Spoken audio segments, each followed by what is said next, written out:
بسم اللہ الرحمن الرحیم۔ السلام علیکم۔ گریڈ 3 آفاق سن سیریز مطالعہ اسلام جماعت سوم گریڈ 3۔ آج ہم باب ششم آداب زندگی میں سبق نمبر 3 چوری، غیبت اور بہتان سے اجتناب اور سبق نمبر 4 رشتہ داروں سے حسن سلوک کی پڑھائی کریں گے، سوالات جوابات لکھیں گے اور کتابی صفحات بھی حل کریں گے۔ پہلے ہم سبق نمبر 3 چوری، غیبت اور بہتان سے اجتناب صفحہ نمبر 80-81 کی پڑھائی کریں گے۔ تو اپنی کتاب کا صفحہ نمبر 80 کھولیے۔ صفحہ نمبر 80، سبق نمبر 3 چوری، غیبت اور بہتان سے اجتناب۔ مقاصد: اس سبق کی تکمیل کے بعد طلبہ و طالبات اس قابل ہو جائیں گے کہ وہ اچھے اور برے اخلاق و عادات میں فرق کر سکیں، بری عادات سے بچنے کی کوشش کر سکیں، چوری اور بہتان کی تعریف کر سکیں۔ چوری: کسی دوسرے کی چیز اس کی اجازت اور مرضی کے بغیر خفیہ طریقے سے لے لینے کو چوری کہتے ہیں۔ ایسے کام کرنے والے شخص کو چور کہا جاتا ہے۔ چوری کرنا بہت برا عمل ہے، اس سے اللہ تعالیٰ ناراض ہوتا ہے۔ پیارے بچوں، عام طور پر بچے ایک دوسرے کے قلم، کاپی، قاعدہ کتاب چرا لیتے ہیں۔ بعض بچے گھر میں ماں باپ کی اجازت کے بغیر پیسے اٹھا کر کھانے پینے کی چیزیں خرید لیتے ہیں۔ کسی کے گھر جاتے ہیں تو وہاں سے کوئی چیز اٹھا لیتے ہیں، لوگوں کے گھروں کے باہر لگے درختوں سے پھل توڑ کر کھا لیتے ہیں اور اسے کوئی برائی بھی نہیں سمجھتے، جبکہ چوری کرنا گناہ ہے اور جہنم میں لے جانے والا کام ہے۔ نبی اکرم صلی اللہ علیہ وآلہ وسلم نے فرمایا، چور چوری کرتے وقت مومن نہیں رہتا۔ صحیح مسلم۔ لہٰذا ہمیں اس برے عمل سے بچنا چاہیے تاکہ اللہ تعالیٰ ہم سے راضی ہو۔ غیبت: کسی کی غیر موجودگی میں اس کے بارے میں ایسی بات کہنا جو اسے ناپسند ہو، غیبت کہلاتا ہے۔ غیبت کی وجہ سے آپس کے تعلقات خراب ہو جاتے ہیں اور یہ لڑائی فساد کا سبب بنتی ہے۔ غیبت بہت بڑا گناہ ہے۔ صفحہ نمبر 81، اللہ تعالیٰ نے غیبت کو مردہ بھائی کا گوشت کھانے کے برابر قرار دیا ہے۔ کوئی بھی شخص مردہ جانور کا گوشت کھانا پسند نہیں کرتا، جبکہ غیبت اس سے بھی بری چیز ہے۔ قرآن مجید میں ارشاد ہے کہ اور تم میں سے کوئی کسی کی غیبت نہ کرے۔ کیا تمہارے اندر کوئی ایسا ہے جو اپنے مرے ہوئے بھائی کا گوشت کھانا پسند کرے گا؟ دیکھو تم خود اس سے نفرت کرتے ہو۔ سورۃ الحجرات کی آیت نمبر 12 ہے۔ اچھے بچے دوسروں کی غیبت نہیں کرتے، وہ دوسروں کی عزت کرتے ہیں، ان کا خیال رکھتے ہیں۔ جو اپنے لیے پسند کرتے ہیں وہی دوسروں کے لیے پسند کرتے ہیں۔ بہتان: کسی ثبوت کے بغیر دوسرے پر الزام لگانے کو بہتان کہتے ہیں۔ مثلا جماعت میں عرفان اردو کا کام کرنے کے لیے بیگ سے اردو کی کاپی نکالنے لگا تو اسے کاپی نہ ملی۔ اس نے فوراً ساتھ بیٹھے زاہد پر الزام لگا دیا کہ اس نے میری کاپی چرائی ہے۔ جب زاہد کی تلاشی لی گئی تو کاپی نہ ملی۔ بعد میں پتہ چلا کہ عرفان کاپی گھر چھوڑ آیا تھا اور اس نے زاہد پر جھوٹا الزام لگایا تھا۔ بہتان بھی جھوٹ کی ایک قسم ہے۔ جب آپ کی کوئی چیز گم ہو جائے یا کسی بات کے بارے میں آپ کو کسی پر شک ہو تو اس پر الزام لگانے سے پہلے اس کی تحقیق کر لینی چاہیے۔ گریڈ 3۔ اب ہم سبق نمبر 3 چوری، غیبت اور بہتان سے اجتناب کے سوالات جوابات لکھیں گے۔ اپنی اسلامیات کی کاپی نکالیں۔ سب سے پہلے تاریخ لکھیے۔ جماعت کا کام دن پیر۔ باب ششم آداب زندگی۔ سبق نمبر 3 چوری، غیبت اور بہتان سے اجتناب، سوالات جوابات۔ سوال نمبر 1، چوری کرنے سے کیا مراد ہے؟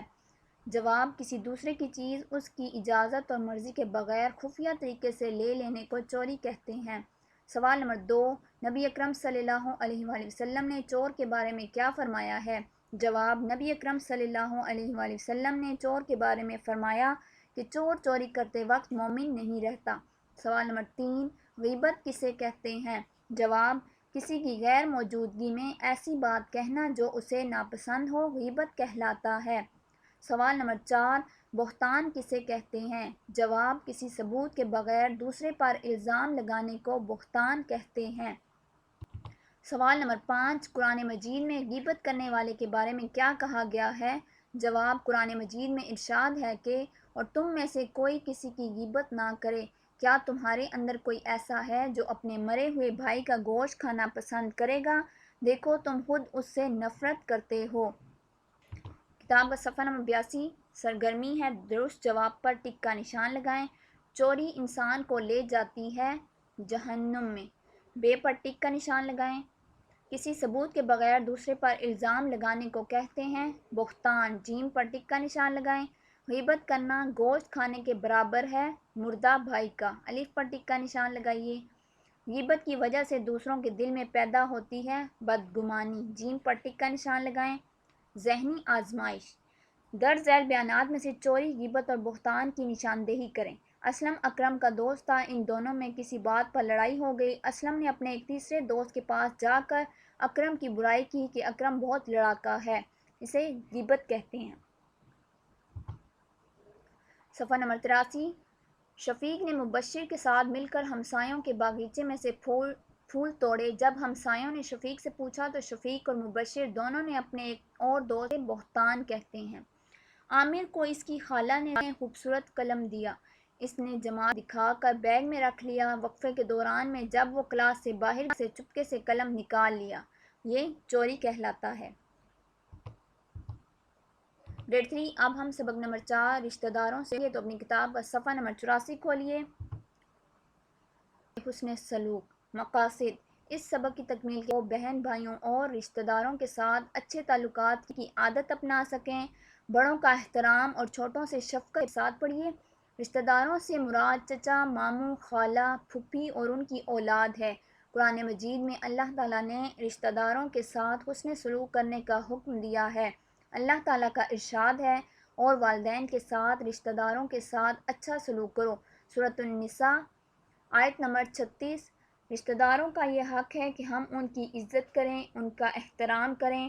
اگر وہ ہمارے گھر آئیں تو ہم ان کا ہر طرح خیال رکھیں اور ان کا استقبال اچھے طریقے سے کریں۔ رشتہ داروں سے اچھا سلوک کرنے کے بہت فائدے ہیں۔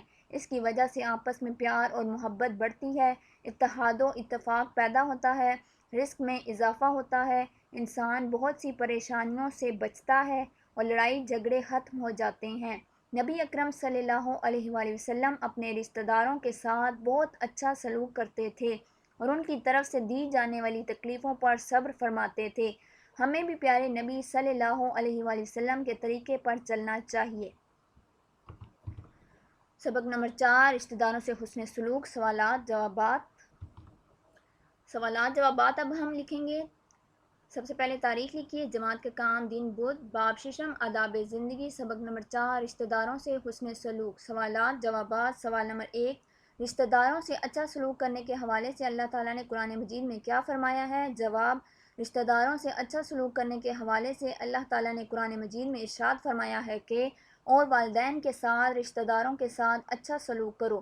سوال نمبر 2، رشتہ داروں سے اچھا سلوک کیسے کیا جا سکتا ہے؟ جواب، رشتہ داروں سے اچھا سلوک کیسے کیا جا سکتا ہے کہ ان کی عزت کریں، ان کا احترام کریں، اگر وہ آپ کے گھر آئیں تو ان کا ہر طرح سے خیال رکھیں اور ان کا استقبال اچھے طریقے سے کریں۔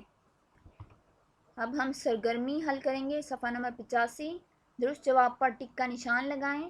رشتہ داروں کا حق ہے کہ ہم ان کی عزت کریں، الف پر ٹک کا نشان لگائیے۔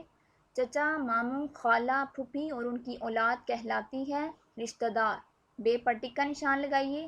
حضرت محمد صلی اللہ علیہ وآلہ وسلم رشتہ داروں کی طرف سے دی جانے والی تکلیفوں پر کرتے تھے صبر، جیم پر ٹک کا نشان لگائیے۔ اب ہم مصیبت اور پریشانی کو دور کرنے کی دعا پڑھیں گے، تو اپنی کتاب کا صفحہ نمبر 60 کھولیے اور آپ بھی ساتھ میں پڑھیے۔